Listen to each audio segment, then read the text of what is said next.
Dahil pasukan na naman nga ng ating mga chikiting, syempre magbabaon serya na naman tayo.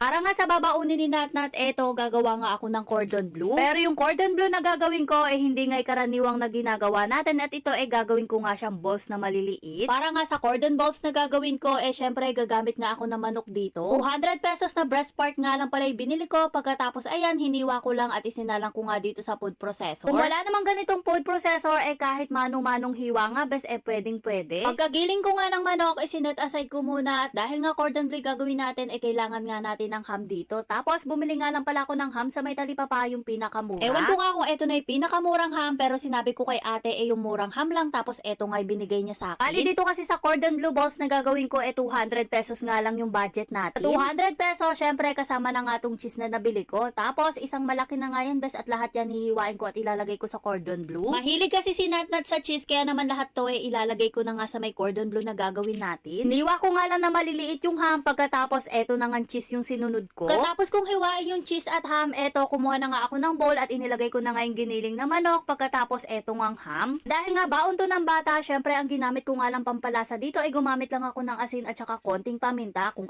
gagawa kayo ng ganito kayo na bahala kung ano mga pampalasang ilalagay nyo. Konting asin nga lang inilagay ko. Paano yung cheese nga natin alam nyo naman na medyo maalat. Pagkalagay ko nga ng cheese, diretso halo na nga bes ang ginawa ko. Pero syempre, abay naghugas muna ako ng kamay bago ko haluin to. Kung pagkahalo ko nga na mabuti, ayan, inumpisahan ko na nga rin bilog-bilugin to. Tapos kumuha na nga ako ng malinis na plato at dito ko nga ilalagay lahat ng nabilog ko. Hindi ganun kalaki at hindi nga rin ganun kaliit yung pagkabilog ko dito sa may cordon bleu. Yung saktong-sakto nga lang dun sa may batang kakain. Nung unang gawa ko nga pala na to bes, hindi nga nagustuhan ni Natnat. Paano? Naglagay nga ako ng cream cheese. Hindi nga niya bet yung lasa ng cream cheese. Kaya naman ako, syempre tinanggal ko at ayun, pinatikim ko nga sa kanya at nagustuhan naman niya bes. Kaya ayan, hanggang ngayon, ginagawan ko nga siya ng ganitong cordon bleu balls. Sa 200 pesos na budget nga natin dito, marami ka na ngang magagawa, bes. Sa 200 pesos nga, bes, marami-rami na nga rin yung nagawa ko. Pambaon na nga ni Natnat, almusal, or kaya kapag ka nga gusto yung kainin sa gabi. Naghahanap ka nga ng mga baon idea, ay naku, bes, sabi ko sa iyo, itong cordon bleu na gagawin natin, papatok at papasa nga sa'yo. Katapos ko bilugin, sinet aside ko muna at kumuha nga ako ng harina at breadcrumbs. Tapos naglagay ako ng konting asin at maminta at ayan, hinalo-halo ko. Gamit din tayo na itlog dito. Paano? Ito nga ang magdidikit dun sa may cordon bleu natin para nga hindi mawala sa pagkabilo. Itlog ko muna siya unang sinawsaw, pagkatapos dito na nga sa may harinang breadcrumbs, ayan, dapat makot nga tong bilog. Bali ganun lang, paulit-ulit lang ang process hanggang sa matapos nga, bes. Bali lahat nga pala nung nagawa ko, ikinote ko na nga pala sa egg at saka nga sa breadcrumbs na tinimplahan natin para kako kinabukasan o sa susunod na araw, prito na nga lang ako ng prito. Yung iba, tinakpan ko nga ng cling wrap para nga hindi mabasa sa may ref. Painit na nga rin ako ng mantika para ayan, dire-diretso na nga rin ako sa pagpiprito. Tapos dito, bes, syempre mahinang apoy nga lang, bes, para yung pinakaloob din niya maluto. Na golden brown na nga yung kalahati, kaya ayan, binaligtad ko na nga siya, bes, para nga pantay ang kanyang pagkaluto. Tapos ng ilang minutong pagpiprito, bali ganito na nga pala ang magiging itsura ng ating cordon bleu balls. Ang sarap nga na to, bes, tapos yung cheese nga niya, bes, ayan, nagme-melt nga. Panigurado nga pagka gumawa ka ng ganito, Diyos ko, magugustuhan nga to ng mga chikiting mo at papasa nga sa panlasa nila. Dinamihan ko na nga pagpiprito, paano, ka nga sa akin ni Natnat, bago nga daw siya magbaon na to, kakain muna siya. Pero si Natnat, kapag ganito yung ginagawa ko, nagre-request nga siya ng sauce. Tapos yung sauce na gusto nga niyang sausawan dito, gusto nga niya, bes, yung cheese sauce. Yung cheese sauce na gagawin ko,